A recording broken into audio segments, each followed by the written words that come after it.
The Ambassadors follows Lambert Strether, a middle-aged American from the provincial town of Woolot, Massachusetts, who is sent to Europe as an ambassador on a moral mission.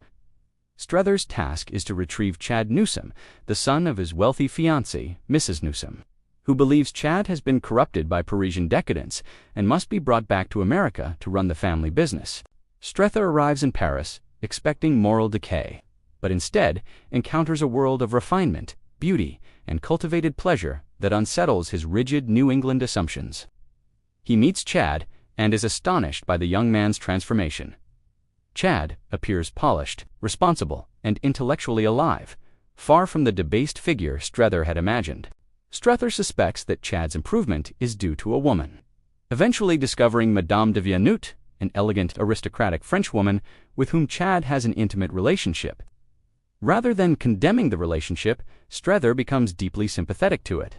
Seeing it as a civilizing and ennobling influence rather than a moral fall, Strether's growing admiration for Parisian life leads to a personal awakening as he realizes how narrow and deferred his own life has been. He reflects on lost opportunities, famously urging others to live, while recognizing that his own chance for full experience may have passed. Other American ambassadors arrive, including Sarah Pocock and Mamie Pocock, whose rigid moral judgments contrast sharply with Strether's evolving perspective. These newcomers press for Chad's return, intensifying the conflict between American duty and European freedom.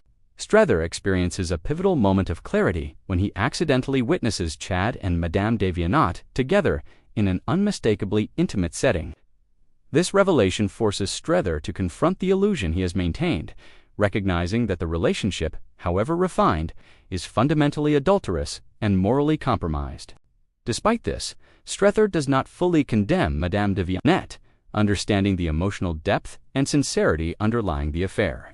He advises Chad to make an independent, honorable decision, no longer advocating blindly for either return or rebellion.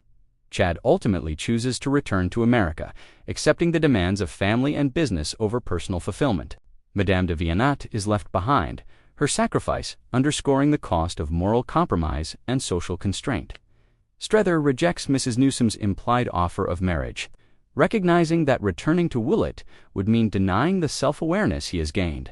The novel ends with Strether alone, morally awakened but personally unfulfilled, having achieved wisdom too late to transform his own life.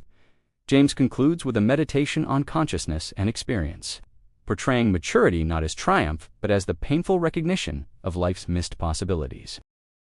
Please like, comment, share, and subscribe for more videos.